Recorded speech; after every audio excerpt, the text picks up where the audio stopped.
So if you all could just try to remember to keep yourselves muted to cut down on feedback, that would be really great. This workshop has been approved for 1.5 continuing education credits for licensed West Virginia social workers, and it does also count towards the veterans and mental health requirement that goes into the licensure. So if you live in another state other than West Virginia, you just need to work with your boards to get that approved. If you're logging in from your phone, please just put your name in the chat so that I'll be able to give you your credit. And I will be monitoring the chat for questions, but Tiffany has indicated that she will address questions near the end. So you can go ahead and throw them in there, but we probably won't get to them until closer towards the end of the presentation. Lastly, I will be dropping an evaluation near the end of the workshop. So if you all could just complete that for us, we would super appreciate it.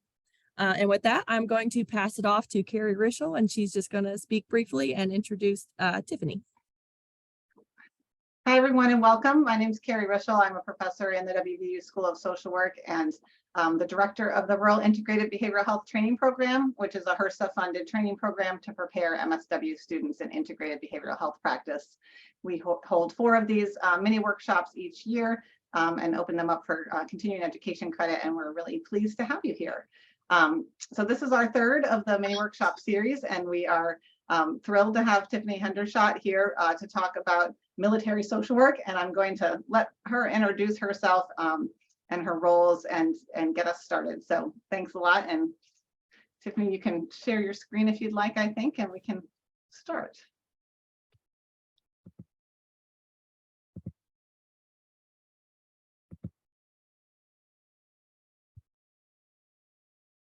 Can everybody see that? Somebody say yes. Okay. You're good to go. All right. So I'm a little nervous. There's over 100 people here, almost 200. And I love to present, but presenting like in my living room to a computer screen is a little different. And I've been in you guys' shoes a lot of times. I know what it's like to attend these. And sometimes you like multitask and do other things, and that's fine. You do you. Just know that I'm aware of that. And so I just want to take this time to talk to my fellow social workers. I think pretty much mostly everybody on this call is a social worker. And so whenever I think about that, I think about this is over 100 friends of mine, right? Like if you meet a social worker, they're automatically a friend. And if you meet somebody from West Virginia, they're automatically a friend. So if they're a social worker in West Virginia, like, you know, obviously we're going to be friends. So I'm going to keep this kind of informal. And I just thought it was important to talk to you guys a little bit about military social work, especially in West Virginia, because it's unique. And I thought that the more that I could bring awareness to it, that maybe there's somebody out there who's more interested and who might want to join the Army and be a partner of mine. So I'm going to start by just giving you a little bit of background about myself. So I have a bachelor's in psychology that I got from WVU, and my master's in social work also from WVU in 2013. I'm married to Andrew. He is a full-time farmer, also works from home, and we've got 2 children. Denton is 10 and Hannah is 9. I'm originally from Berkeley Springs, West Virginia. Somebody says, where are you from?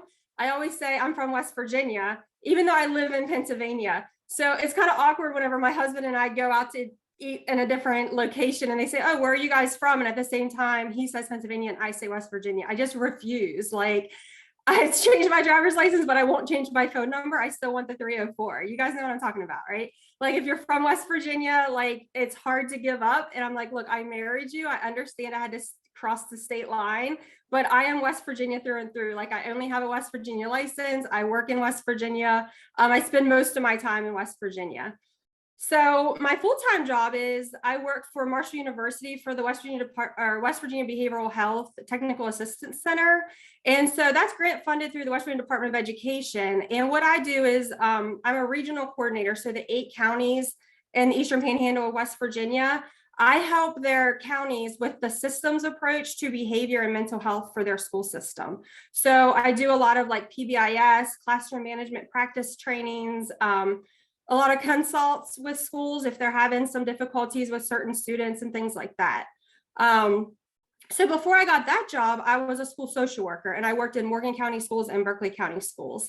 And that led me to be the director of the Martinsburg Initiative, which is a program that focuses on childhood trauma and how to do prevention in communities to try and mitigate the consequences of ACEs. So that's really my background. I have 18 years enlisted. So right out of, actually in 2000, I'm aging myself here. So in 2000, I joined the Air National Guard in Martinsburg. My dad was always in the Air National Guard. So for me growing up, it was just normal to have a parent that wore the uniform. And I was so done with school. Like I did not want to go to college. And I remember my school counselors would be like, have you filled out your application for college and your FAFSA? And my parents had never even talked to me about any of that because my parents didn't go to college. So for them, it was like you either get a job or you join the military. So I decided to go ahead and join the Air Guard. And I spent 18 years in the Air Guard enlisted. I was split between the 167th. I went down to the 130th for a little while in Charleston and then went back to the 167th. So it's kind of funny, like a lot of people, if you know much about Air Force, Army, they're very different branches, right? And so whenever I started telling people, look, I think I'm going to switch to the Army, they were like, you've got to be kidding. Like, why would anybody do that? Like, that's ridiculous. And so I spend a lot of time, that's usually the first question people ask is, why would you switch from the Air Guard to the Army Guard? And the answer for me was simple. In the Air Guard, I was in aircraft maintenance. So I was like actually working on airplanes.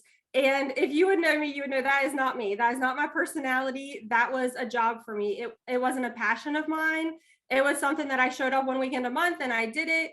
And, you know, I got the benefits and I served my country, but I wasn't passionate about it. And so in 2013, whenever I got my master's degree and I really fell in love with social work, I was like, I really eventually want to be able to do this in the military. And in the Air National Guard, there's no positions for social workers in uniform. So it's all civilians who do mental health in the Air Guard. And in the West Virginia Army Guard, it's also all civilians who do mental health. So I'm literally the only one in the uniform that does social work in our state. So that's another reason why I wanted to bring awareness, because, you know, we do have other positions open and it would be wonderful to have a partner and have a tag team so that we could kind of hit it from both angles. So I was at a, hold on a second, I need to get a drink of water. So I was at a county fair and me and my husband were working in this farmer booth and we were making milkshakes. And right next to us at the fair happened to be Army National Guard recruiting booth. And at this point, you know, I was still in the Air Guard, but I said to my husband, I was like, I'm going to go talk to them.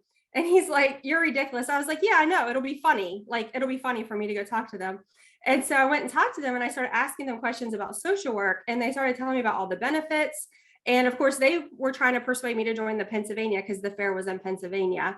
And so I went to their recruiting station. I talked to them. I filled out some paperwork. And the whole time I was doing it, I felt like I was cheating on West Virginia. Like, I felt like this isn't right. Like, I'm doing something wrong because I have so much loyalty to our state. And so for me to go and even talk to somebody in Pennsylvania just felt really weird. And so I didn't have a good feeling about it. And so I called West Virginia and I asked them, like, do you have any openings? And they said, well, we do, but we don't have anybody. So like, you'd be the only one. And I was like, well, I mean, I might be up for a challenge. If you don't have anybody, like somebody should be doing this. And so I went down and talked to the surgeon and the deputy surgeon at MedDet. And whenever I started telling them about myself, they said, well, all your experiences with children, like, how are you going to do this job?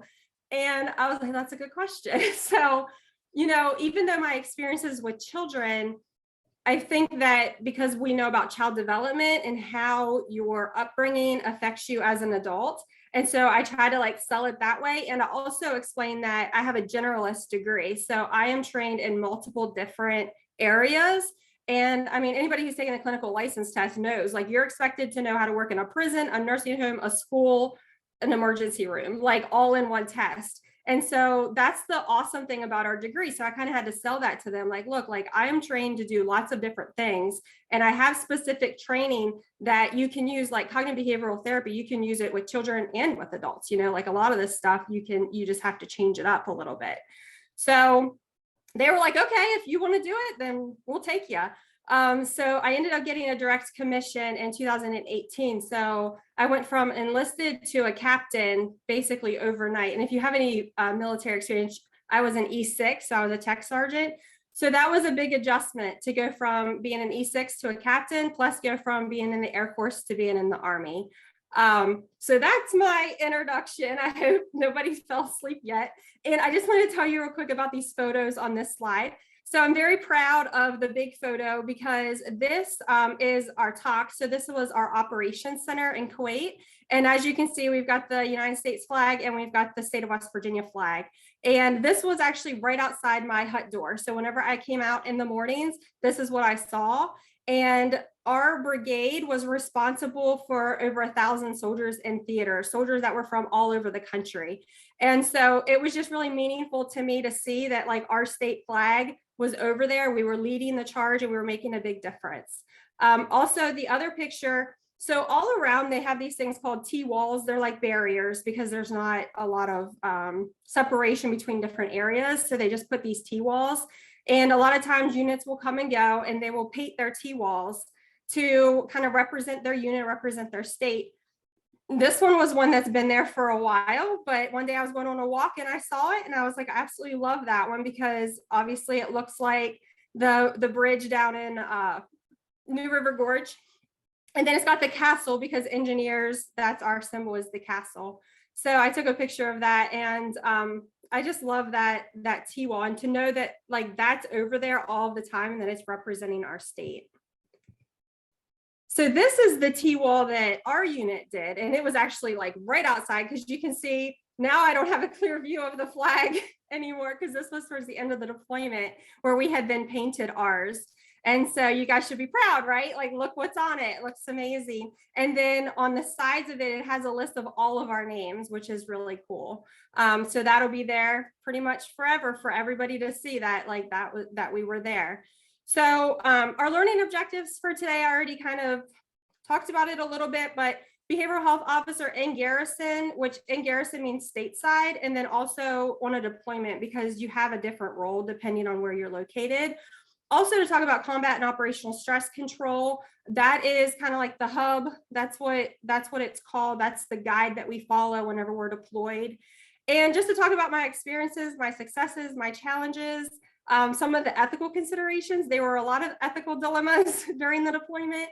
And so on top of like trying to manage soldiers, you're also trying to stay within the ethical guidelines set forth by the Social Work Board of Ethics. So this is stateside, right? So if you were to join the Army National Guard and you weren't going to deploy, your job is actually pretty easy because there's 3 full-time civilian behavioral health coordinators for the state. And they are the day-to-day managers of behavioral health. Like they take care of everything. They're awesome. If anybody has an issue, they have the crisis line. They meet with soldiers, 24/7. Yeah. I don't know who's talking. If someone's not, Yes.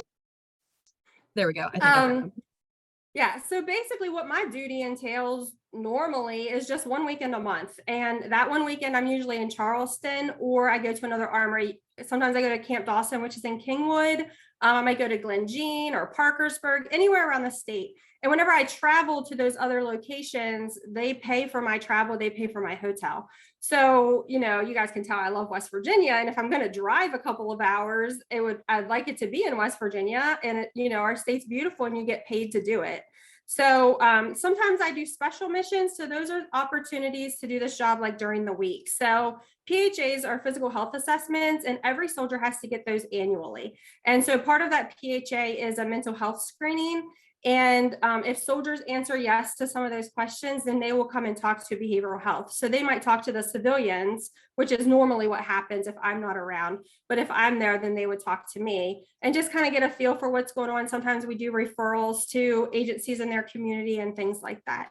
Also, I do like pre and post deployment screenings with the coordinators. So if there's a unit getting ready to deploy, there's several behavioral health screenings that they have to go through to make sure that they are mentally ready to take on the deployment. And then whenever soldiers return home, there's also a process that they have to go through where we check their mental health compared to when they deployed, see if things changed, and see if there's any services that we need to refer them to.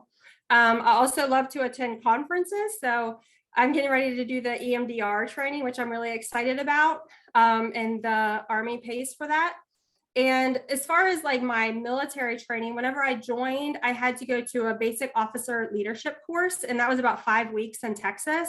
And then just last year, I went to the captain's career course, which was only, I don't know, like 6-7 days. I forget. I mean, it went by really fast.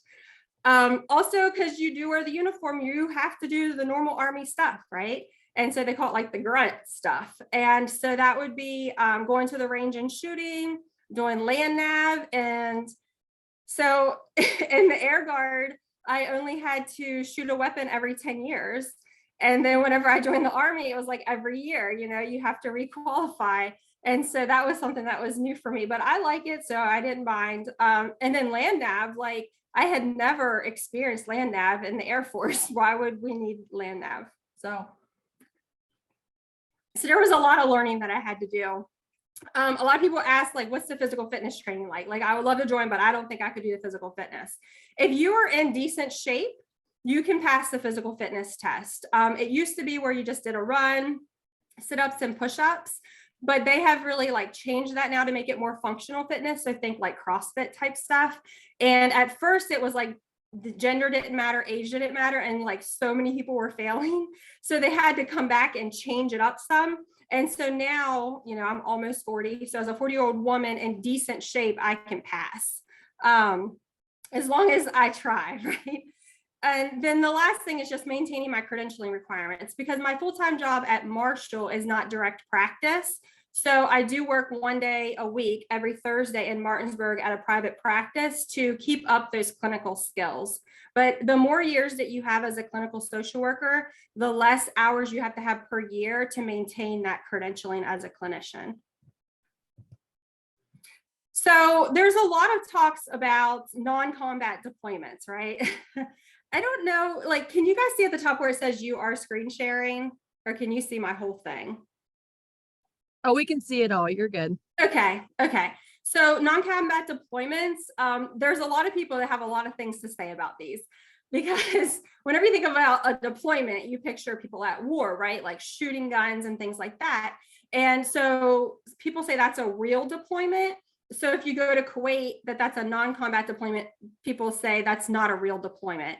And so some of the things that people said to me was, it's just Kuwait. No one should be stressed. At least we don't have bullets firing at us. We'll keep soldiers busy, so they won't need behavioral health. You won't have much to do over there. You can just enjoy your vacation. Why even is there a social worker deploying with us? You wear your heart on your sleeve. You better toughen up. You volunteered for this? We just need one. Captain Hendershot can handle this. So all of these things really stressed me out, because on one side I thought like, okay, I can handle this. Like, people believe in me. But the other part of me was like, I don't have another BHO in my state who has trained me what to do on a deployment. And I have a feeling there's going to be more than what I'm expecting. And there was a couple of times where I had reached out to people from other states that had deployed. And whenever I talked to them, I kind of got a little more freaked out each time, because they were talking about things that I didn't know anything about. And so before the deployment, I had to do a lot of research to try and make sure, and like I did a lot of those deployment psychology trainings, which are amazing. I did a lot of those just to get up to speed on some things. So why is it a non-combat deployment? Well, because you have so many comforts of home. Like, there's a Taco Bell, Subway, Starbucks, Burger King, you name it, Baskin Robbins, a Chili's restaurant. You can go in and order a steak and have chips and salsa, Italian restaurant, Chinese restaurant. And these are good restaurants. Like, the food was really good. There's CrossFit classes offered several times a day. You can go as many times as you like. It's all free of charge. Yoga classes, Zumba. You can rent a bike for the entire deployment and just ride a bike. So like, I did a lot of bike riding around just for exercise, but it was nice to have the bike because you didn't have to walk everywhere, especially in the heat. They had 5Ks like all the time that you could participate in. They even had paint nights. There was a movie theater, so you could go watch a movie and eat some popcorn.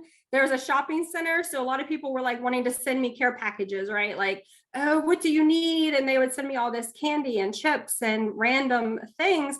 And I was very appreciative, but like I could just walk outside and buy that stuff at the store. But so many people are used to a combat deployment where you don't have access to those things. And also every week they had bingo. So that was a fun time. You can see me and my friends there. Like we would just go play bingo and have a great time. They had sports teams. You could play football, basketball, soccer, softball. You could sign up for a team. We had TVs. You obviously had to bring your own TV. It wasn't provided, but you could buy the TV there. And there was internet. Now the internet was mostly good. Sometimes it was sketchy. Like whenever everybody was off work and there was a lot of people using it at the same time, it would kind of be touch and go, but for the most part, it was good. And most of us just use our normal cell phones. We just purchased a different plan. So you were able to text, call, FaceTime, anything that you wanted. And this is a picture of my room. So as you can see, I mean, I kind of had it nice. I kind of felt guilty because not everybody had it this nice, but because I was behavioral health and because of confidentiality and things like that, like if I got a phone call in the middle of the night or something, or if I was in and out during the night. So I got my own room and I kept it just very simple. I absolutely loved my room. That was my self-care, is just to go in my room and just lay on my bed. And of course I had my almost heaven sign there. And then this is the outside of my room. You can see my little chair there and my bike. So these are some of the things, once I got there and I started talking to soldiers, these were some of the things that they were saying to me. My first sergeant asked me to his room to fix my pay issues, and that was a young female soldier. My boyfriend raped me during pre-mob. I'm cheating on my pregnant wife and I can't live with myself. Well, I probably couldn't live with myself either. My wife is having a hard time caring for the kids without me. So that soldier really just felt like he needed to do whatever it took to get home, including maybe even saying that he wanted to kill himself because he said, I'm at my wit's end. My wife needs me so badly. I don't know how else to get home but to come to behavioral health. My wife is always at my best friend's house. I think she might be cheating. I don't trust anyone in my unit. They sabotage me. They just want to make me look bad. I'm accused of raping someone and I am innocent. I'm afraid it's going to ruin my marriage and my career.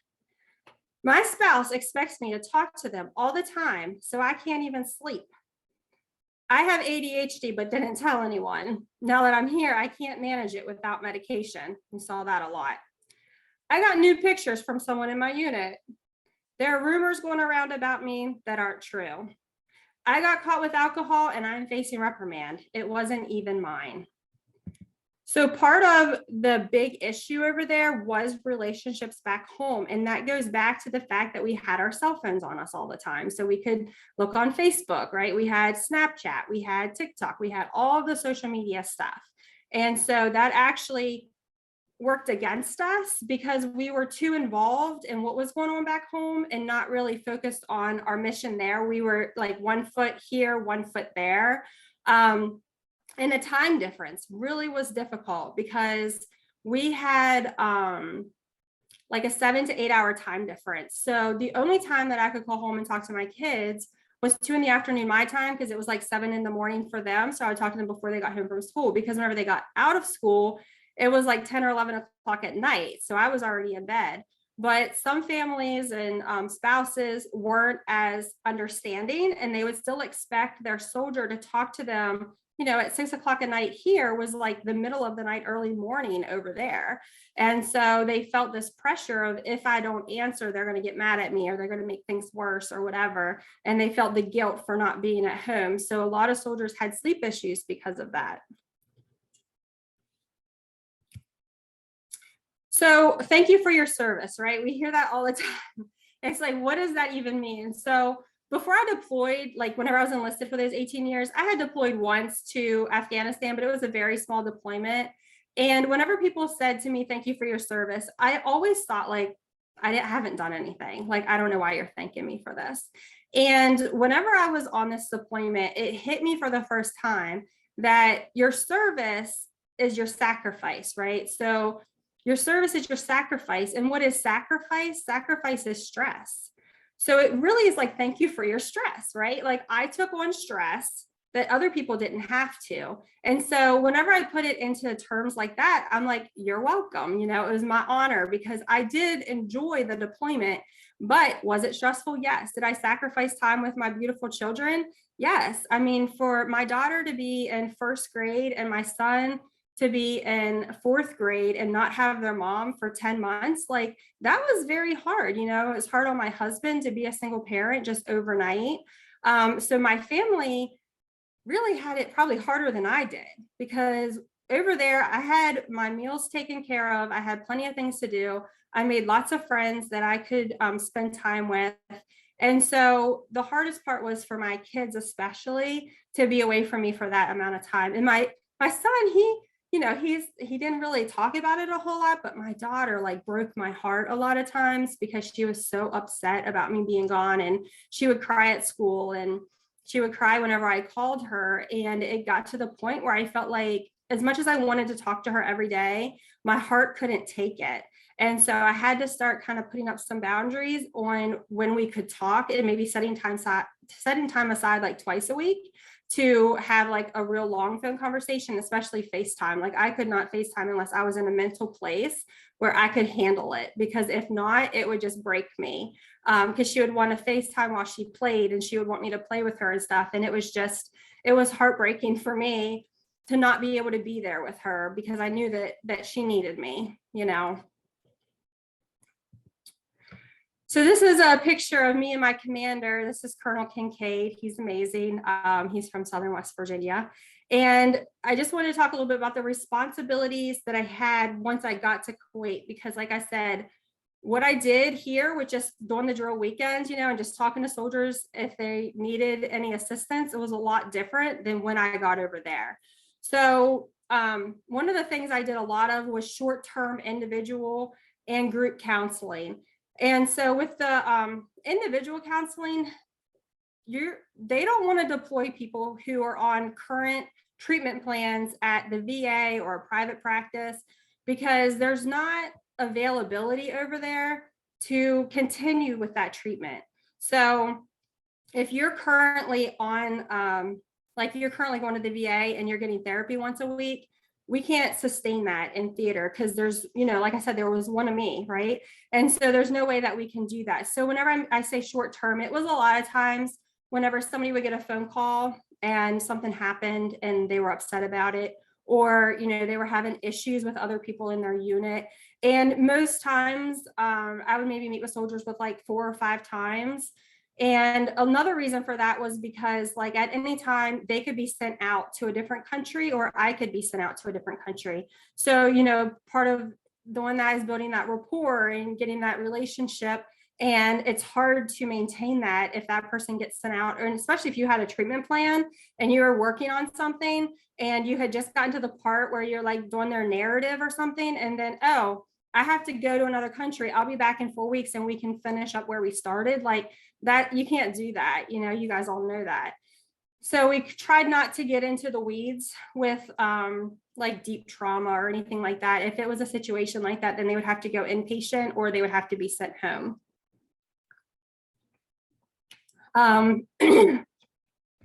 So let's see, triage and safety checks. That's just like it sounds, you know, like if there was a unit that had a lot of issues, going in and talking to people and figuring out like who needs what referrals. And is it something where we could do some groups? If there was a lot of people in one unit who were having sleep issues, you would triage and figure out who needs a group. And then you would have like a psychoed on sleep instead of like meeting with one person at a time. On site care. So like I said, we were in, I think, 9 different countries. And so there wasn't behavioral health in all of those countries. And so sometimes they would send me out to spend a couple of days with a unit to kind of assess and see what was going on and offer care while I was there. Command directed mental health assessments. That's whenever somebody a lot of times has gotten into some kind of trouble or something like that, or somebody has said like, hey, this person is off, you know, they're not really. And if that person is like, if the soldier says, no, I'm not going to behavioral health, then the command can order them to come to behavioral health. A lot of times what happens is whenever the commander says, like, I'm going to have to order you if you don't go on your own, the soldier would just come on their own because they don't want it to look bad for them that they were directed to come. Suicide assessments, which we'll talk about more later, doing profiles for soldiers. So like if they start a new medication and we want them to stay in place for like 30 days to see how they're doing on it, then we would do a profile for that. And then traumatic event management. I didn't do that, but the COSC, which we'll talk about, they did a lot of traumatic event management. And that's kind of the same thing that you guys know as crisis response, crisis intervention. Like after there's something that happens, you go in and do debriefs and things like that. And then leader consultations was actually something that I did a lot of, and I liked it. I liked it a lot. So that's whenever you're going in and you're talking to the commanders, the first sergeants, the platoon sergeants, and you're just listening to them. You're hearing, how things are going in their unit or in their platoon. What frustrations do they have? What are some things that they could do? Because you guys know things go downstream, right? What are some things that they can do as leaders to try and change up things to make the overall well-being of their unit better? Because what we saw was that units who had good well-being or better well-being, they had better mission effectiveness. So they were able to get jobs done faster.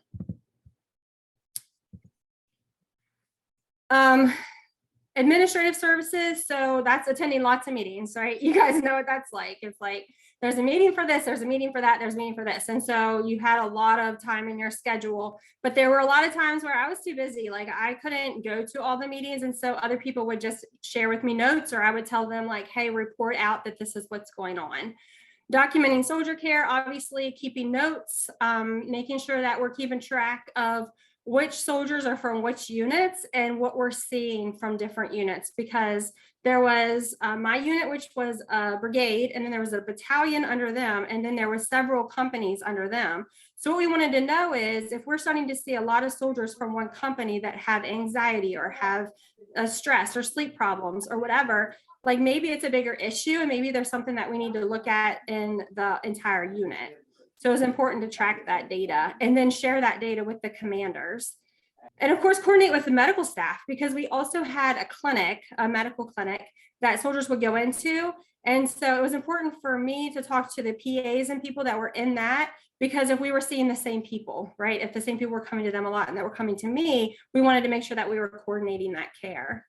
As far as education trainings, there is a position called 68 X-ray, which is a behavioral health technician. And that is an enlisted position that you do not have to have any degree for. You can do it with a high school diploma.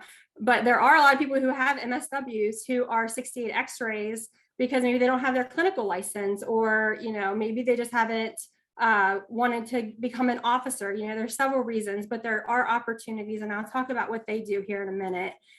Train other people on behavioral health. So provide the training so that other people understand. You guys know how important it is to train, because you can do that psychoeducation, right? So then other people are also hands-on in recognizing what's going on, and then they can try and prevent it sooner, prevent it on the front end. So this is what the behavioral health technician 68 X-ray does that I was telling you guys about.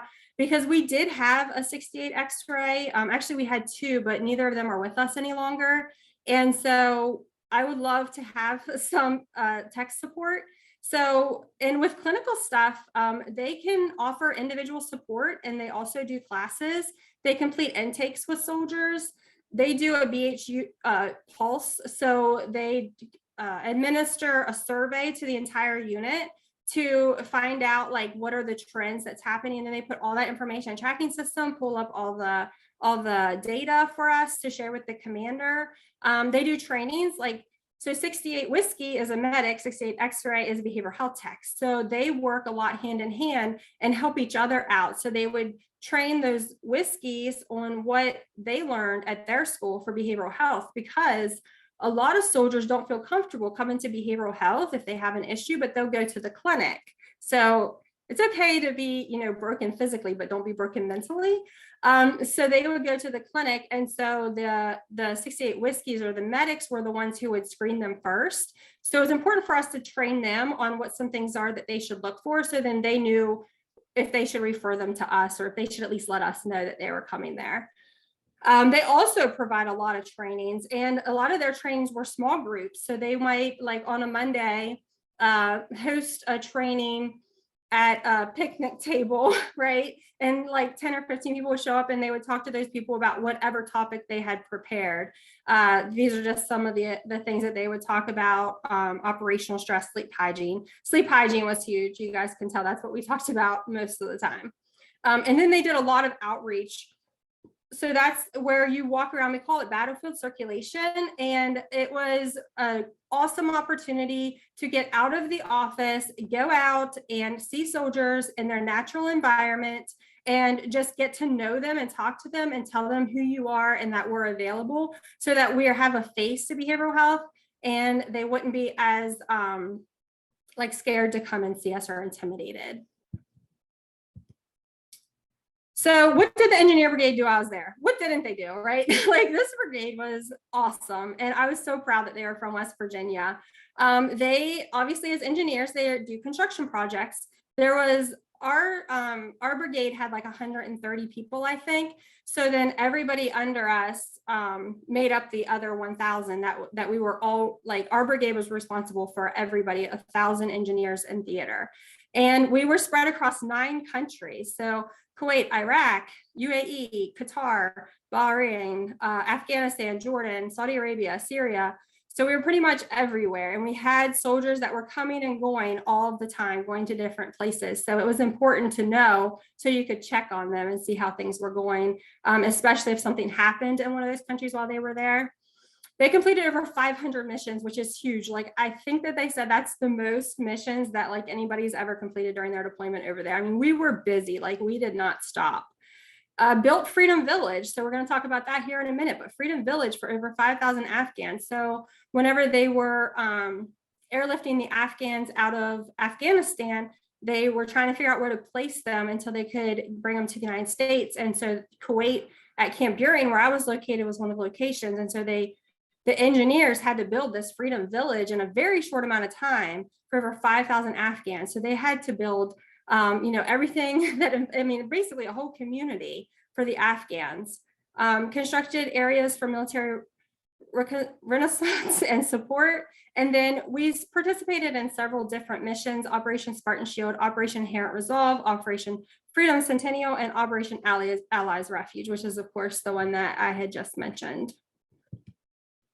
So here's my soldiers doing their work, right? I mean, this was a typical day. Like, they were always out in their equipment. That is in the middle, that's somebody from design that was taking some measurements. And I mean, the biggest thing is that it was hot. Like, it was very hot over there. I mean, there were days it was over 120 degrees, and that was pretty much the normal. Like, before I came home, it was in November, and the weather was starting to get a little cooler. And I remember it was like 90 degrees or 85 degrees one evening, and I was freezing because my body had just gotten so used to the heat.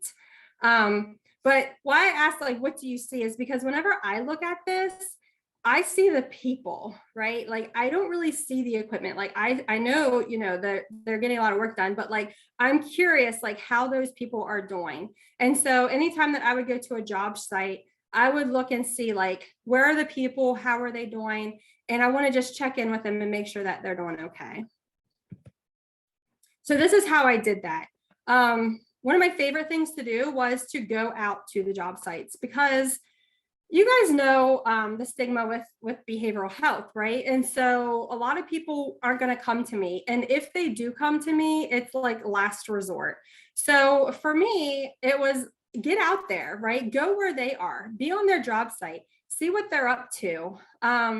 And I felt like they were much more willing to talk to me whenever I just showed up. And I was just like, hey, how's it going? Like, how's, things going back home and things like that. And they were able to open up to me. So then I had built that rapport on the job site. So then whenever they did come in, we had already kind of gotten to know each other a little bit.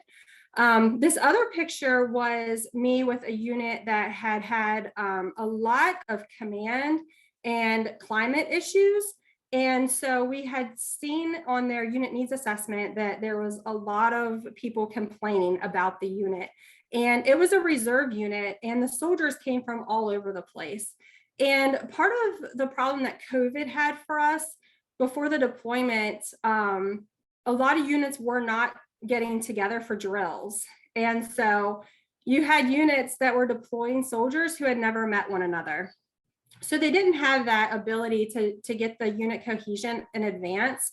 And so once they got there, or even during pre-mob, it was a lot of like trying to figure everything out and figure out like who's for me, who's against me, and things like that. And so this unit had a lot of climate issues. And so I was able to go to Saudi Arabia and work with them. And I ended up spending over a week there, because I was only supposed to go there for like 2 days. And in the 2 days, I talked to, I don't know, 40 some soldiers.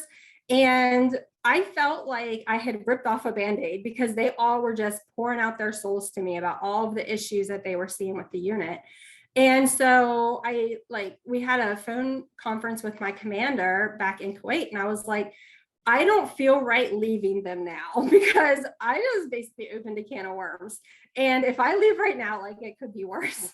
So he approved for me and our SARC to stay, and we were able to kind of, get a better idea of what was going on, make some changes with the command's approval, and get them kind of a reset, a restart. So I really enjoyed that mission.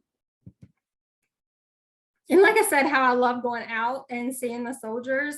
I just realized that picture's on the slides twice, but anyway, so that one's kind of blurry, but I was actually with another social worker from out west, and we did like a popsicle outreach. So, as hot as it was, who wouldn't want a popsicle? So what we did was we went out, we had a bunch of frozen popsicles, and the soldiers, even the ones that were like hardcore, like never smiling, like hate behavioral health, like never talking to you, like don't even make eye contact with me, they wanted a popsicle. They wanted 2, 3 popsicles. And it was just an amazing way to kind of like get out there and build those connections by giving them something that, was really cool, because nobody else had really come out and do anything like that, right? It was unexpected. And then I did, they were like, hey, do you think you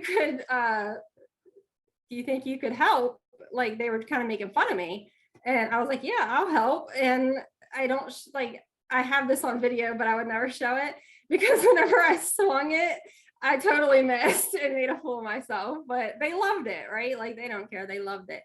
And then this picture in the bottom was, I got trained while I was over there on battlefield acupuncture, which is really neat. And I'm still learning a lot about it, but apparently during the Iraq war, they had a lot of soldiers that were struggling with like back pain, and their knees hurt from being on their feet all day long. They had anxiety, they were struggling with depression. And so an Air Force doctor kind of did some research and came up with pressure points just in the ears.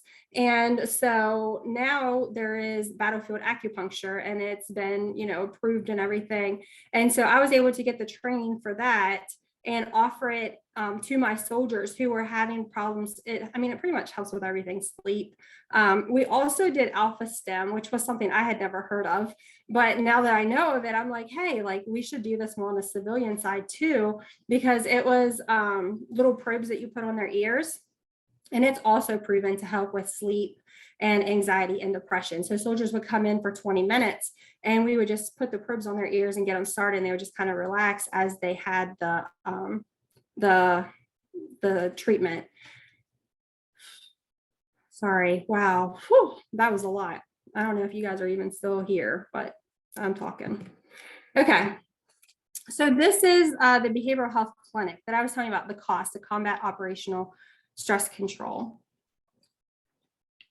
So at pretty much every, not quite every, but almost every location and theater, there is a behavioral health clinic. So I wasn't part of that clinic because I deployed with a unit. So I was considered embedded behavioral health, but I did work at the COSC some because they offered me an office. So it became ideal for me to go to their clinic and have an office rather than having one within my unit where people could see who was coming and going all the time. And the amazing thing was that with that clinic, they had a psychiatrist, a mental health nurse practitioner, psychologists, other social workers, occupational therapists, and lots of behavioral health technicians of the 68 x-rays. So whenever I went there and they kind of like were like, yeah, do you want to come work for us? I was like, yeah, like, let's do this. So I split my time between working just like out with the soldiers and then working in the clinic. And it was also nice because they had like a calming room. They offered classes, they offered groups, and I was able to have office hours. So like a lot of soldiers, I would start just doing by appointment on the days that I was in my office over there at the Grit Clinic. They also had a really cool escape room that was good for like new units that were coming in, or units who were struggling with unit cohesion. They could go to the escape room and do a team building activity. And they did a lot of trainings and stuff as well.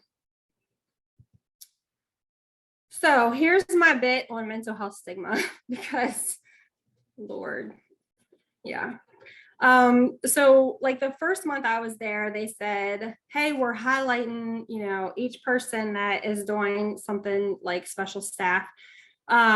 We'd like to take your picture and put a quote on there. And I was like, all right. And I thought, well, you know, this is one chance. I get to say one thing. So this is what I said. Soldiers are strong for taking time to be physically tough, but weak for taking time to be mentally tough. That's stigma. We focus so much energy on physical health in the Army, and really probably in all of them, all the different branches. Like nobody blames you for going to the gym because you need to get stronger, right? Like nobody blames you if you go to a dietitian or a nutritionalist because you're starting to look a little overweight.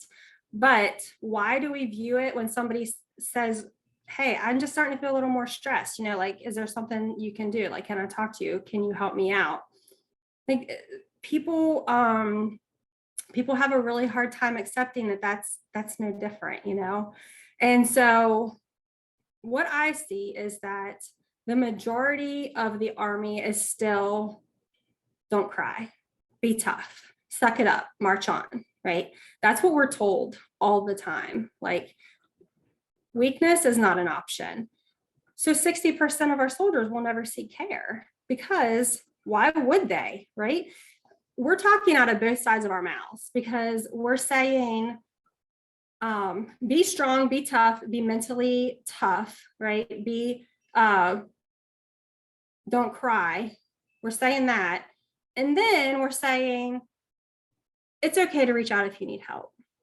Behavioral health's right across the hall. You can go see them anytime. They're there for you. Well, that's sending very mixed messages to soldiers, right? So how do we send the message that it is strong to go to behavioral health? Because the problem is that soldiers don't want to come to behavioral health until they're drowning. So if they start to feel like, you know, I use like a boat analogy. So if they're in a boat and they feel like it's starting to rock, they let it rock. They think, oh, I can stop it because they've been trained to rely on themselves, right? They think I can figure this out. I don't need help. And then the rocking gets worse and the waves come crashing in and they're like, okay, I still got this. Like it's not going to last long, right? Like I can do this. And the next thing you know, the whole boat flips and then they're in the water and they're drowning.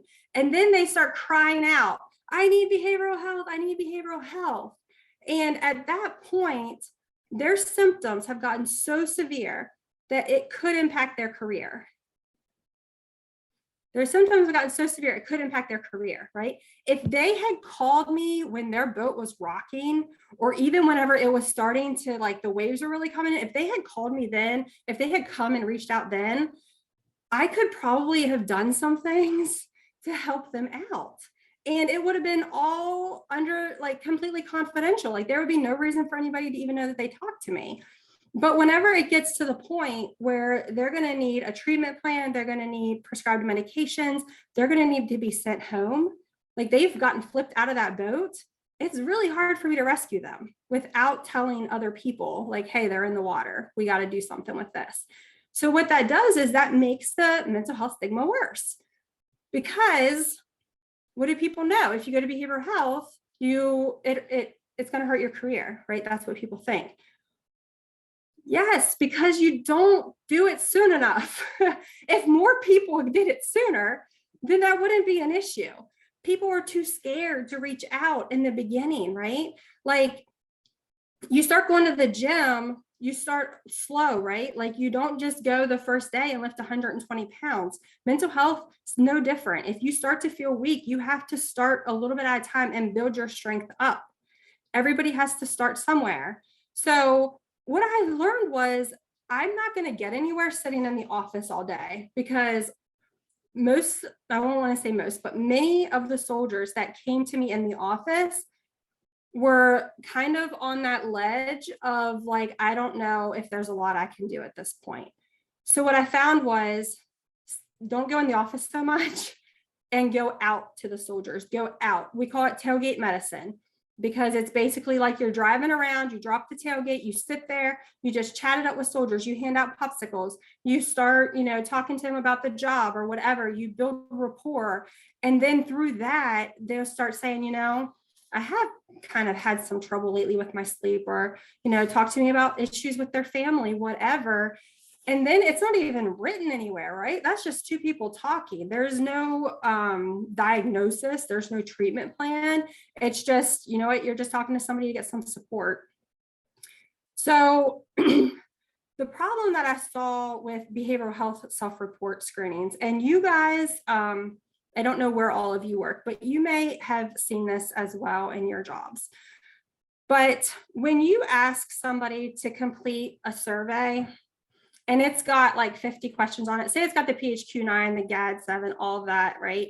PCL-5. And you say, hey, complete this survey, and then just turn it back in. So that soldier has to make a decision, right?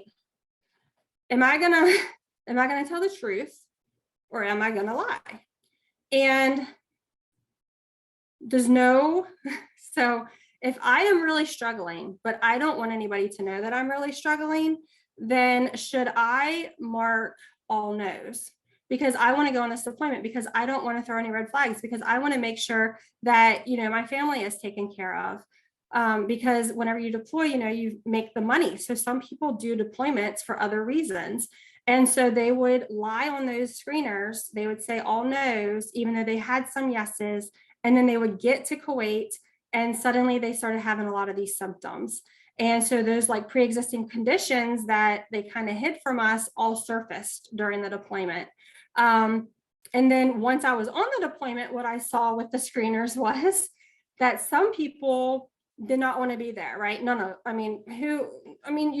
It's like, yeah, of course you don't want to be here. Like, so people would read them, and they would circle yes to everything. They would be severe anxiety, severe depression, severe suicidal ideation, severe PTSD. And I would look at that and I'm like, wow, like what happened to this person? Whenever they left home, they passed the screeners. They were fine to deploy. So how now all of a sudden do they have all yeses? And then I would do a clinical interview and come to find out they just really needed to go home, right? And there was this rumor that if you go to behavioral health, you can be sent home, right? We don't let crazy people over here or something, how people talk. So it's like, yeah, just go and say all yeses and they'll send you home. And so I became like really flustered a lot of times, because I would get these screeners and I almost felt like they weren't worth the paper they were written on. I felt like the only way that I could actually understand what was happening with a soldier was to sit down and to do a clinical interview. We still had to do the screeners, right? And I still had to get their scores and stuff like that. But whenever I would talk to them, there was a lot of times where we could do treatment in theater. And there were some things that we could do where the commander didn't need to know, even if they had come in and scheduled an appointment and maybe they had like mild anxiety or something like that. We had a psychiatrist there. We could prescribe medications. We didn't like to a whole lot, but if they needed it, and especially if somebody had been on it in the past, like say years ago, they had anxiety and they took Zoloft and it worked for them, then the psychiatrist would be more likely to prescribe that because they already knew that it was okay.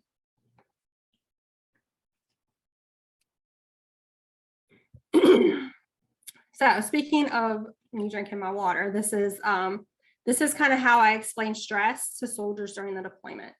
So I use the water bottle analogy, and if you can tell, this kind of looks like how the water looks on top, so it worked out. Hold on, I got to move my little cursor because I can't see. Okay. So whenever I talk to soldiers, whenever I sometimes I would get like 5 or 10 minutes to talk to soldiers real quick, like before they went out on a job site or something like that. And this is one of the things that I told them. I was like, think about a water bottle, right? Before you come on this deployment, there's a certain amount of water, right? So like this is a brand new water bottle, right? So if I shake this, holy crap, right? Water just went all over my floor. So I would ask the soldiers, why is there water on the floor? And they would say things like, because you shook it. Okay, well, let me take this water bottle. It just has this much water and I'll shake it. There's no water on the floor, right? So I would say, well, that doesn't make sense because I can shake both. So that can't be why. So then they would give out all different answers. And finally, I would say the reason that there is water on the floor is because there's water in the bottle and the water level, right? So if you think about pre-deployment, you think about before you deploy, you're getting things ready with your job, you're getting things ready with your family, and you have a certain amount of stress already, okay? Everybody already has a certain amount of stress. Now, maybe some people are way down low. They're not stressed at all. They don't have children back home. They're excited about it. They volunteered. They're excited to make extra money. Their water bottle level, their stress level is very low compared to somebody who's coming on the deployment who is trying to escape from a difficult marriage. They're having custody issues with their ex and, a host of other reasons, right? Somebody's sick in their family and they're afraid that they might not make it. So that person's stress level is high before they even come on the deployment. And I saw very few people on the deployment whose stress level decreased. Say that right? Yeah. Whose stress level decreased. Almost every person, it's not going to decrease. It's only going to get worse. So you can't think I'm going to run away from my problems, right? It's going to get better once I'm over there. No, that's not usually the case. Almost everybody's physical health improves and mental health decreases. So if you're ready, I would consider this like you have very little water in your water bottle. You're ready to take on the mission. You're emotionally available. You're there for other people. You have good impulse control. Like you are good to go. Reacting is where you're starting to get a little more water on this bottle, right? You're starting to have some sleep problems, change in attitude, loss of interest, short fuse. Reacting is the perfect time to come to behavioral health, right? You're starting to notice there's a change in you. You're not the person that you were before. Injured is whenever that reacting part, it just got much worse. So where you had some like minor issues before, those are now exacerbated. And so those are feeling worse. You're feeling trapped. You have relationship issues. You feel isolated. You're exhausted, burnout. So your water level at that point is like up here, right? Like it's really starting to get closer to the top. And then the critical level is where this water bottle is that I just showed you guys. It's brand new. These are soldiers who are really struggling. They have anxiety, panic attacks, depression, intrusive thoughts, blaming, hiding out, broken relationships, thoughts of suicide, right? Thoughts of suicide. So their water level is completely full. So what we have to do is pay attention to how we're feeling. And I like it because it gives soldiers a visual, right? They like that. So think about where's your water in your bottle? So where's your stress level? And think about those around you. How much water is in those other people's bottle? Because we can't stop from shaking, right? It's a deployment, like stuff's going to shake you up. But if we know whose levels is where, then it can help a little bit. And you can help each other out, right? Like this person, they can take on a little more stress. So maybe they meet up with this person and they help them and they take out some of that to make them feel better. So watching out for each other, knowing other people's level of stress is very important, because then too, you can also refer them earlier and say, hey, like I talked to Captain Hendershot, she's a cool kid.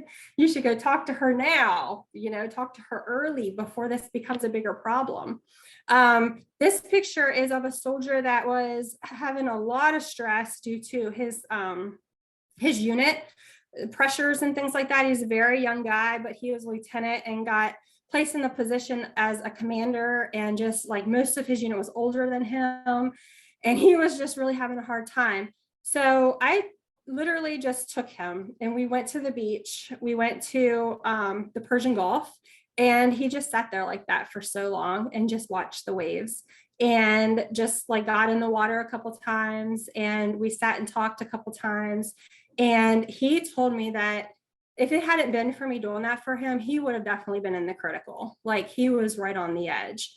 So recognizing when people are starting to feel that way, and it was his unit who said, like, he's struggling, like you got to do something. And he wanted to do work that day. He's like, I don't have a day to take off. And I was like, you don't have a day not to take off. Like if you don't do something, you're going to get much worse. So he agreed, and he was so thankful that he did. So I'm going to talk a little bit about suicide. I'm like looking at the time. Okay, it's 12:03. I'm going to talk a little bit about suicide because it's 12:03 p.m. Okay, thanks. She just said it's 12:03. Because suicide was something that I didn't think on a non-combat deployment that there would be many suicidal soldiers. I thought, like everybody said, there's going to be Taco Bell, there's going to be lots of things to do. Like you'll have no problems over there. And once I got there and before I even got there, I had some suicidal soldiers before I even got to Kuwait, just on the way there. And then once I got there, I started to realize like, wow, this is a much bigger problem than I had ever anticipated. So why were soldiers to the point where they wanted to take their own lives? Mostly relationship problems. Like some soldiers thought that getting away from the marriage and taking a break from it would like give their spouse some space so that whenever they got back, they could kind of have a fresh start. But unfortunately, if your marriage is in crisis and you leave, that person is not always thinking about you, right? There's other people around. And so we saw a lot of spouses that were having affairs, and then the soldier would find out and they were just devastated. Also soldiers that were having affairs, and that was also a huge issue that we saw. Military sexual trauma. We had a sexual assault response coordinator, SARC, and he was the busiest person in our entire unit. I mean, that guy did not stop. He was going 24/7. There was so many issues. And I think part of that goes back to the point that like there wasn't a lot of unit cohesion, right? Unit cohesion is to me like brotherhood, sisterhood, like you watch out for each other. And if you don't have that, that person's just a stranger. You're gonna say things and harass them and not treat them like you would your own sister because they're not, right? You don't even know them. And so that was a huge issue for us. Also a lot of EO, equal opportunity complaints. And that was just because a lot of soldiers didn't get along with the other people in their offices. And so they would start rumors about each other, and they would have complaints about each other, and they would be doing things to kind of sabotage one another. So that would turn into EO complaints. And so the sexual trauma and the EO complaints usually wound up in my office, because whenever you're under investigation, that's very stressful. And like I said, there was some people who said, I never did anything, right? Like, I don't know why I'm being blamed for something that I didn't do. And so it wasn't my job to say if they did it or not. It was my job to be there to support them, because they were almost more likely to attempt suicide because they're being blamed for something that could potentially end their career and their marriage, like all of that. So we really had to watch out for them, because they are innocent until they're proven guilty, right? That's what they're supposed to be anyway. Some of them had a lack of purpose. Like they didn't know why they were there. They like, say you're a plumber, you're a trained plumber in the Army, and you deploy with a unit, and the job that they're doing, there is no plumbing needed. So you end up doing like extra jobs and spare things here and there, or being a runner. So they just felt like, why am I even here? I don't even know I'm here. I have no purpose. And then at Camp Buren and at most of the places, they also had a TMC, which is a troop medical clinic. And that is kind of like an ER, like a hospital. And so I was on call there for a couple of days every week. And there was about 2 service members with ideations per week. And that's not just my unit, that's of the whole Camp Buren. So what they did was they looked at and saw who are all the behavioral health people on this post, and then they divvied us up so that we would be on call. And so I responded to, I don't even know, probably 15 service members that were having ideations, and those can come in the middle of the night, they can come in the afternoon, they can come anytime. So you just go there. I did the Columbia Suicide Risk Screening Scale, and a really important part of that was doing the symptom severity, because one of the questions on there is like, have you wished that you could go to bed and not wake up? I mean, I kind of felt that way some days. So I'm not trying to like make light of it, but you had to really talk to the soldier, because there's a difference between having a bad day and, having like a typical negative thought, and going to the edge where you feel like, I'm going to do something, I have a plan. And if they were in that space where they just were feeling really down about themselves, but they didn't have a plan or anything, then we could do a safety plan. We could put them on a profile. The problem was with the profiles is that there was access to weapons everywhere. And so a lot of times part of that safety plan was no access to weapons. And so most times we had to end up taking those soldiers and sending them to like inpatient in Kuwait, or sending them back home through Germany. One of the issues that we saw was whenever we had a suicidal soldier that we had to send home, the regulation stated that they must take 2 escorts to with them whenever they get escorted home. And those escorts had to be the same gender and of equal rank or higher from the same company. So some of the companies are pretty small. And if you get somebody that's kind of high rank and they have to take, 2 people with them, and they have to be higher rank, then it can really affect mission readiness. And so there's times where that really impacts the overall mission, and we had to kind of make changes. And the escorts, because they have to come all the way back to the United States, and then they have to go through a process to come back to Kuwait, it could take a couple months sometimes for them to get back to Kuwait. So that was one of the things that we wanted to make sure that if it was something that could be treated in theater, that we would do whatever we could, especially like one of the things I learned to ask was just ask the soldier, like, do you think you're going to be okay here, or are you going to need to go home? Because at the end of the day, if that's their intention, I'm not going to fight against that, because I'm not going to be the one that forces them to stay here, or that forces them to go home. So if they're having some of these thoughts and things, but they want to stay in theater, we'll do everything we can to try and help them do that. But if they want to go home and I try not to let them go home, then it could get worse. So I always just want to know, like, what's your end goal? What do you want? I want to talk about ACEs for a minute. I know pretty much everybody on this call already knows about ACEs, but from the deployment, I really got intrigued about ACEs, because remember how I told you that people always ask me, well, how are you in the Army if you work with kids? And I was always kind of like trying to figure out how to answer that question. On deployment, I had a huge light bulb go off, because almost every soldier that I worked with had an ACE score of over 4. Like, mostly West Virginia, but remember, I worked with soldiers from Louisiana, Vermont, I mean, all over the country. But a lot of them that ended up in my office had a high ACE score. Well, I just pulled this up. This is from the ACEs Coalition of West Virginia, and this is their data. But it shows you, like, in West Virginia what the prevalence of ACEs is. So I wanted to really point out the fact that 28.8% is substance abuse in the home. That is the most prevalent ACE in West Virginia. And I'll always say this, if you have substance abuse in the home, you are probably more likely to have the other ACEs, right? You're more likely to have a house member that's incarcerated, parent divorce or separation, domestic violence, physical abuse, verbal abuse, sexual abuse, parental mental illness. I'm not saying that's always the case, but I'm saying, like, if you've got that one, it's almost a domino effect for some of the others. So that's our most common. That tells us a lot about what's going on in West Virginia.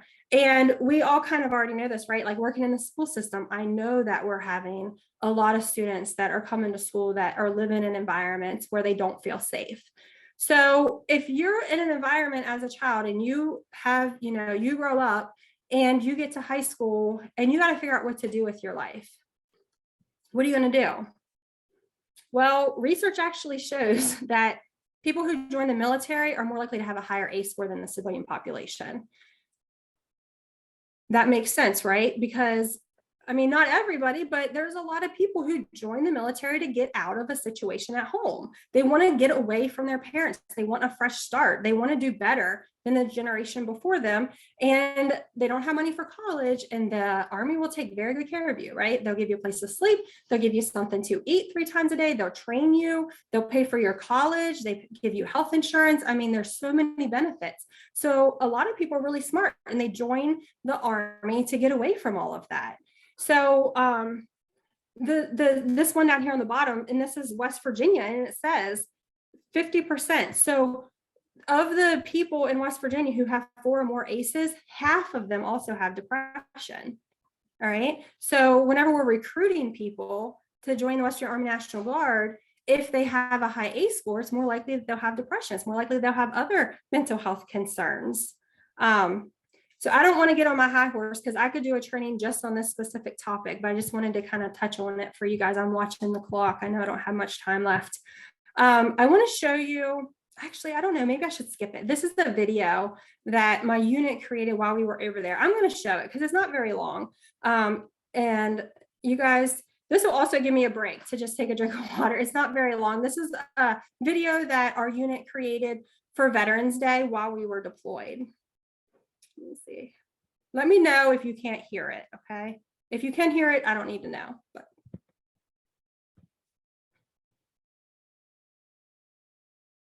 they are our sons and daughters.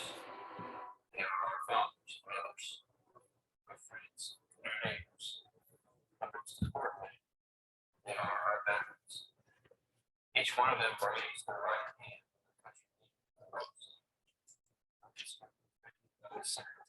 Service.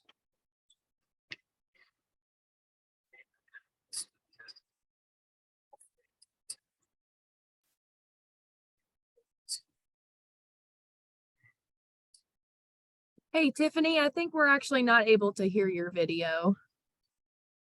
okay, that's okay. If you want, we You can guys- send it out whenever I send out the slides. If you have I don't know if you have a link for it, but if you do, we can send it Yeah. out then. Absolutely, I can do that. Okay, so, oh no, how do I get back? I don't, give me a second. Okay, sorry about that, guys. I will send it out, so if you guys want to watch it. So the Afghan evacuation, it was just a crazy coincidence that during our deployment was whenever the Kabul fell to the Taliban and we were trying to get out Afghans from Afghanistan. And so being a part of an engineer brigade, that was a big job for us, was to prepare for their coming in, prepare for in processing. We had to do COVID testing, all of that. So what I thought I would do is during my deployment, there was, I had a private group for my family members because they were always asking me like how I was doing and stuff like that. So rather than telling each person, I decided to start a private Facebook group where I would put posts up and reflecting back, like now, whenever I read it, it's almost like my journal. It's like things that I wrote. So I'd like to just read this to you guys real quick because it really does encompass my experience working in the in-processing center during the evacuation. So I did not expect this deployment to be life-changing. However, my eyes have been opened to so much in the last 5 days. I had someone say to me that there wasn't much use for me to help with the Afghans because I couldn't speak their language. I told them it's called social work, not social words. I felt like this was my personal challenge to prove them wrong. When I showed up at the in-processing tent on Monday, I found the person in charge and asked them, who's taking care of the children? Remember, at this point, I was dying to work with some kids. Remember, there are 4 to 5 kids per 2 adults in most households. She said they hadn't really thought about that. She asked if I would take the lead, and of course I said, yeah. I got busy organizing diapers, formula, rash cream, wipes, and some spare clothes. When the family started rolling in, I noticed how dirty the kids were. They had been in the same clothes for a week, and their faces and hands were covered in dirt. My mama brain kicked in, and I wanted to clean all of their faces. I went around and offered parents wipes for their kids. In a lot of cases, they asked me to do it for them. They were so exhausted. I would tease the kids as I washed their faces and hands, playing peekaboo, and I had brought some bubbles along, and they loved the bubbles. The parents would ask for a wipe for their faces too. Then I realized everyone wanted a wet wipe. They hadn't showered in days, maybe even a week. So many of them looked at me in the eyes and showed gratitude with their smiles. Some pointed to me and to their head as if to say, "You're smart." One line was just men, really rough looking men, waiting to do their documentation. I felt moved to offer them wipes just to see. I was shocked by their gratitude and kind eyes. It was surreal for me to be helping these Afghan men. A lot of the kids were barefoot and their feet were black from crud. I pretended not to notice because that would have taken a lot more wipes. I taught them high five and thumbs up. I got Kool-Aid flavoring for their water so the kids would be more willing to drink it. Many times it would take 4 to 5 hours to end process, and the mothers would fall asleep on the floor. They had to be exhausted. I remember thinking taking 2 toddlers to a grocery store was a big chore for me back home. Imagine all the traveling and lines that they waited in the last 7 days, all while fearing for their lives. I was happy to keep an eye on the kids so the moms could rest. I taught them ring around the rosies, London bridges, head, shoulders, knees, and toes, and down by the banks of the hanky-panky. I gave out lots of candy, but in hindsight, that probably wasn't smart. The kids loved the bubbles I brought. It's funny because as I was leaving my room the first day, I threw them in my bag just in case. I guess it's the school social worker in me. They have been the biggest hit. If I hear a kid crying, I just go and blow bubbles for them. The parents also love watching the bubbles and they smile watching their kids chase and pop them. So as you guys can see, this was a very humbling experience for me, and it was the highlight of my deployment. And in that moment, whenever I was working with those kids, I felt like God had placed me there for the right time, because all the people who had asked me, what's a child social worker doing, right? What's a school social worker doing in the Army? This is what I was doing. Like, this is, I feel like, where I felt the most in my place, right? Like the most like I was supposed to, well, that's what I was supposed to be doing. It was an amazing experience. And you can see over there, that's where I set up like a diaper changing station. And some of the kids that came in, they didn't even have a diaper. So they had just been soiling on their mom's hip. Some of their diapers were so soiled that it was like just falling off of them. And so whenever I kind of like saw the mom and I saw the baby, and I would be like, you know, pointing to them because we didn't speak the same language, but pointing to them, and I would point to their diaper and point over there, their eyes just lit up and they were so thankful. And a lot of times they asked me, they wanted me to help them to clean up their kids, to change their diapers. And I wore like a scrub top, and I kept diapers and formula in here so that I could, because that was a language barrier, but I could show them the diapers and I could show them the formula, and I could be like, you know, do you want some? And they would say, oh yes. And so we would make fresh bottles for the babies. We also had sippy cups, but the wet wipes, I mean, that was a huge part of how I was able to cross that cultural barrier, because everybody wanted one. And they knew, like, I know as a mom, like, I hate my kid's face being dirty. And so I thought about like how those moms must feel, you know, and they just look so sad. So it really did just bring a small change. And knowing about trauma and knowing about ACEs and knowing that this experience was traumatizing, like no doubt about it for these kids, everything that they had seen, and to be able to do something in that traumatizing moment that brought joy and that brought a smile. I'd like to think that in the long term, like whenever they think back to it, they won't think about the negatives so much, and maybe they can think about like all of the positives, because obviously there was a lot of soldiers there that were doing a lot of things to help make their time there better. I mean, we put blankets on the floor so that they could nap. We brought hot meals in. This to me was the United States taking care of them, and it was incredible to see. This is just another page of pictures that I have that were taken during that time. Like you can see the little boy blowing the bubbles. I don't think they'd ever really seen bubbles. It's because they were just so amazed by the bubbles. And we had a lot of donations, like brand new Nikes that the kids were just so excited about. And then there were certain families that really just connected with me and that would look for me and, you know, smile at me. And so I was always just happy to see them. And that was one of the families that I was happy to see. So I took a selfie with her. All right, I only have a couple minutes. I don't know. I don't know how much more I can do. I was like, I don't know if I can do an hour and a half, and here I am. So challenges. There are a couple of questions, Tiffany. I don't know if you want to take the questions or if you want to continue with your. Let me go real fast. I'll do this in like 1 minute, okay? Because a lot of these challenges I've already mentioned. So rank was a challenge because I didn't feel like I was high enough rank to be confident to talk to commanders, but I felt like my rank was too low. Too low, yeah, for talking to commanders, but it was too high to talk to lower enlisted. Let's see, self-care was hard. There wasn't really a lot of options for self-care. And I would say about 6 months, I felt completely burnt out and I was really ready to come home.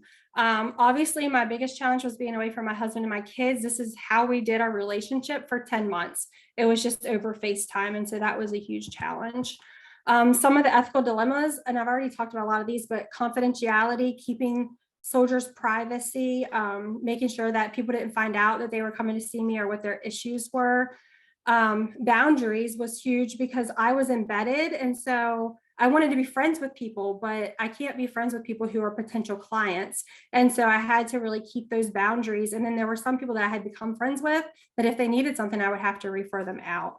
Conflict of interest, because there were some situations where both people, whether it was like, say it was an EO complaint, maybe 2 people both needed behavioral health, I would have to refer one of them out. Some of the successes, obviously personal growth, professional growth, I felt like I made a difference. It built confidence for me and lasting friendships. I mean, these are all pictures of me with people that now I am going to be friends with for life.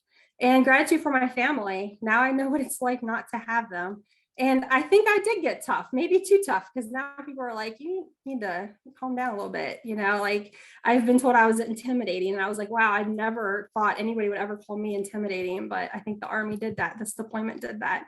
So I'm not sure, but I did invite one of our recruiters on, but I just wanted to show you guys, you can look up on the Army website and see what the requirements are for a social worker. And we do have a $10,000 bonus whenever you join. And then every year there's a bonus for $15,000 that you can receive. And you can also get student loan repayment. These are obviously, they could change. And then this is a behavioral health specialist. So like I said, this just requires a high school diploma, but you can have a master's degree and still do this job. And that's my contact information. And I think we will have the PowerPoint available to you guys. If you want it, you'll have to just email, I think, Savannah, and she can get it to you. And now I'm ready for questions. I have 5 minutes. We got lots of thank yous in the chat. Okay. So, yeah, really appreciated your presentation. Kayla, who is also had prior service in the Army, she was wondering what services or resources were available for you, even just the ability to consult or deload with others. The work you were doing sounds so important, but also sounds like a lot for one BHO. Amen, sister. Yeah, it was a lot. So in the clinic that I told you about, the grit clinic or the COSC, it was fully staffed with psychologists and social workers. And a lot of my friends that I showed in that last slide were BHOs from California, Indiana, Ohio, Texas. And so once I found those people, then we used each other as people that we could connect with. And without their support, I wouldn't have made it through the whole deployment for sure.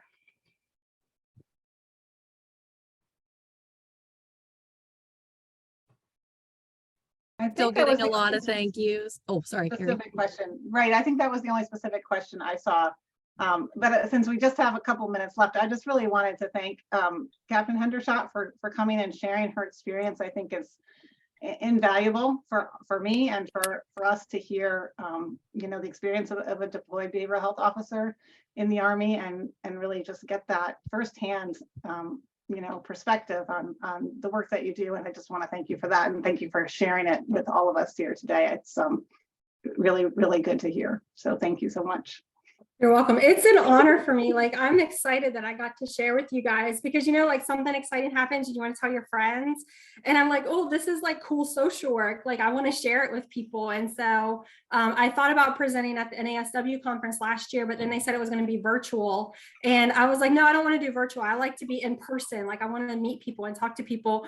And then you guys did virtual and I was like, oh, well, like, I don't care. Like, it's time, because if I wait too long, it's been too long since I got back. And so I just appreciate you guys giving me the opportunity to do this. And I really hope that there's somebody out there that maybe their wheels are turning, maybe they're interested. Reach out if you have any questions.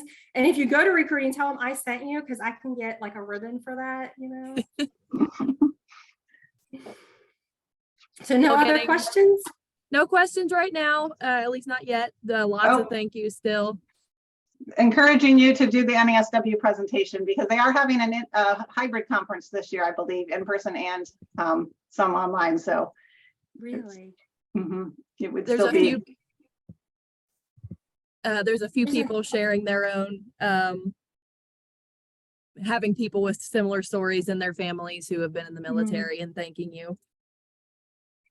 So can I read these like after we log out? Can I still read what's in the chat box? Because there's like 99 or something. I can send it to you.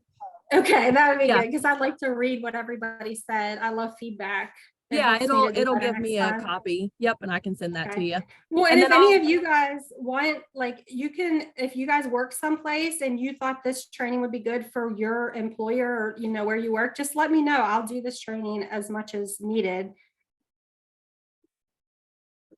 I just want to thank everyone also for attending, and Savannah has put the link to the evaluation form in the chat. So please complete that before you hop off, and we will share those results with Captain Hendershot as well once we have them compiled.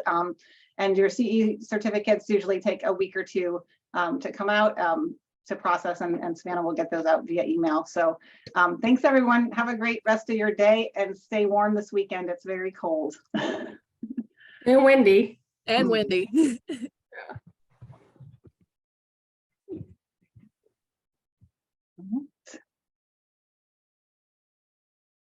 Thank you.